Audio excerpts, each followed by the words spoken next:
Welcome to the gala. Guys, it's Christmas and we're having fun.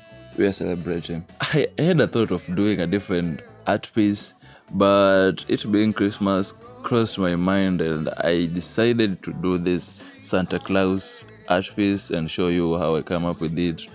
It's a bit sketchy, but yeah, it was just a quick piece of art that I thought I needed to share with you this time of Christmas and its process and how to come up with it easily. So yeah, I'll be using pencil eraser, I'll be using 2B pencil, HB pencil, and the normal Stedler pencil. Those are the only tools that I'll be using. If you are new here and you are all about pencil art and creative art pieces, then you're in the right place. I'll ask you to subscribe to the channel. If you are all about a channel that uses simple pencil tools to create creative and good pieces of art, then you're in the right place. Also, kindly hit the subscribe button and subscribe to my channel for more and more videos are coming.